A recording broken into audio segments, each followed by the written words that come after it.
Have you always wanted to 6S a basic brushed Bandit?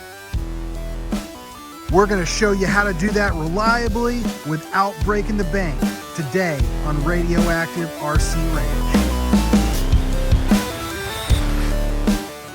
Just get those wonderful toys. Welcome back to the channel, everybody. We have got a great one today. We have the Traxxas Bandit. We are going to show you how to take a basic brushed Bandit and turn it into a 6S monster. Way cheaper than if you were to buy a 6S right off the shelf. So let's get into it. This is a special project of mine that I wanted to be able to have an on and an off-road Bandit.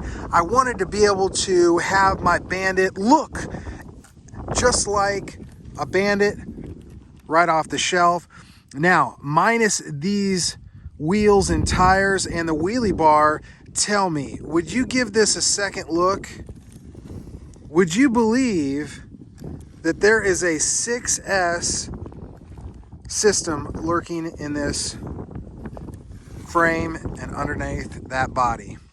Let's just take a minute to appreciate this body, because it is really quite something to keep all of that inside.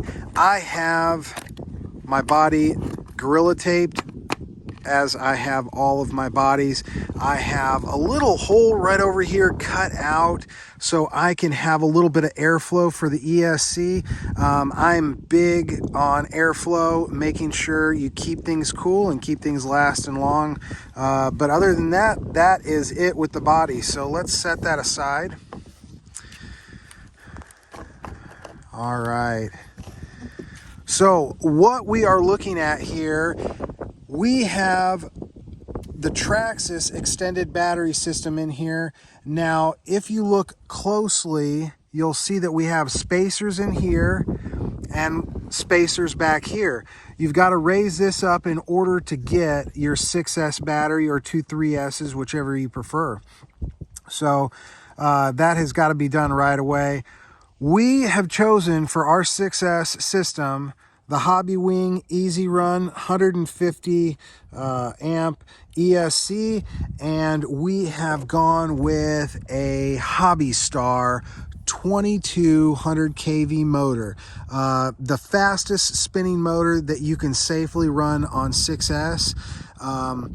That is the system we have chosen, and I want to go over the basics, what it's going to take to reliably run this system and not be working on it on the bench every weekend. That's no fun. We're after smiles per hour, not wrench time. So it boils down to a couple things. So in order to run this on 6S, you are going to have to immediately get rid of those factory wheels and tires. Not even the 12 millimeter Anaconda wheels, they will not cut it. You'll blow them quite quickly. So what we have here, we started off with a set of Duratrex Banditos. These are non-belted tires, but they work very, very well on road, and every now and again, if you want to take them off-road, they'll handle the off-road as well. You just get a little bit more tire spin out of it. Of course, we've got our 12 to 17 millimeter hex adapters on there, which is required in order to get a tire that's going to hold up. Now, I have chosen electively, you don't necessarily have to, but I have chosen the Proline Hoosiers up front, and they have worked out really well for me. One of the other things you're going to want to be changing is the differential. Now, I have chosen the Hot Racing differential. Pretty inexpensive, but most important, this is a sealed diff case, so you can actually put the differential fluid of your choice in here, which is a really big deal for racers, and it allows you to either lock up the differential or let it be loose, depending on if you're a drag racer, a high-speed runner, or whatever you're using your Bandit for. But I highly recommend doing this. It's actually a lot easier than it sounds getting in that diff. This is just a two-wheel drive model, so pretty easy to work on. Now, the other problem you're going to have with this is the drive shafts. Now, you immediately think going to metal drive shafts, you're going to have a better experience. They're going to hold up better, but I am here to tell you that that's just not the case. In fact, I've got a previous video of mine, a speed run that was cut short by an accident because these metal drive shafts came to an abrupt stop and broke immediately, and it was the end of that video. So I want to show you, now that we have several more packs through this system with the new drive shafts, I feel safe enough to say that this is the bulletproofing of the Bandit drive shafts. Now I'm gonna bring that part number up here. These drive shafts are just a little bit long for this system, so you end up having to cut off a 1/2 inch on each side, and it works. It holds together, and so far these drive shafts have worked out well. You can see it has plenty of movement in there. I've got a little bit of lithium grease, as you can see, but that is an absolute must, guys. Beyond that, I have an RPM bumper on the front of this. I have the upgraded Traxxas suspension. This is really nothing special. It's just got the hardened shock shafts, and so you're a lot less likely to bend anything. As you can see up here, I've got some weights, guys. We got to keep the front end down somehow, and this is where I've elected to add a little bit of extra weight. We are putting plenty of power to the ground. It's okay to put this up here. We are running a 25 kg servo, the same servo that I run in 90% of my RCs. Highly recommended. Amazon special, but it works, guys. Now, back here, we have a Yaw Racing fan setup on a 2-wheel drive heat sink back here. This is the factory wheelie bar, but as you can see here, we have actually added another notch into our wheelie bar. That way we could get it a little bit lower to the ground. Now, these are airplane wheels. I frequently use these type of wheels as my wheelie bars wheels because they are lightweight. They can handle the speed, and these particular ones are for the high speed runs.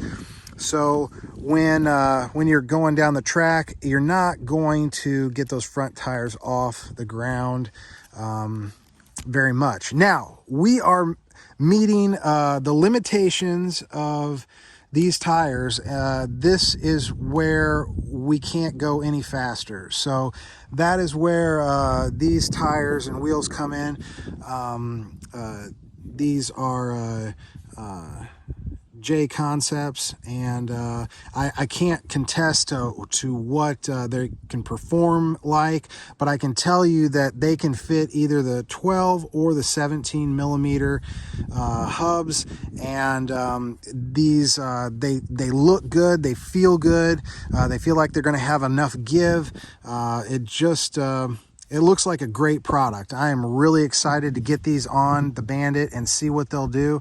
Hopefully you guys will stay tuned and find out if we can find the limitations of these in one run.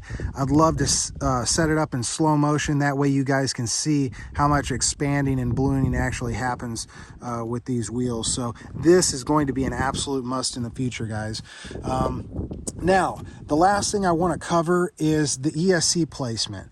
Now, your 4S, your 3S ESC, that will be able to fit up here in this space. However, with a 6S ESC, you're not able to fit the body on comfortably and have that ESC breathe.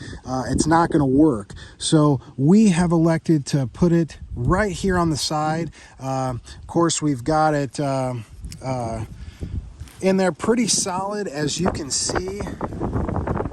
It is in there. I have never had this come out. It fits quite snugly right in between the battery tray and the outside wall. We've got a Yaw Racing fan here for a little extra airflow, pushing all that hot air right out the back with these Yaw Racing fans, helping exhaust all that. We've got a little bit of Velcro right here, which helps keep that body on and help keep this looking as stock as possible.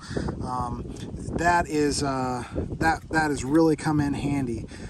Other than that, we've switched out to a tactic controller, but that is pretty much it, guys. This is and was a brushed basic Bandit. There was nothing special about this, and with minimal dollars, you can turn this thing into a 6S monster. So hopefully you guys enjoyed the show. You guys enjoyed watching everything. Hopefully you guys learned something. Some of this stuff does not come easy to or cheap to learn. So I'm trying to show you guys what to do, what not to do, how to do it right. And hopefully if you got something out of it, you'll like and subscribe. We really appreciate you guys watching the channel, and hopefully your 6S Bandit provides you many, many smiles per hour. So you guys have a great day, and we'll see you RC Nuts next time.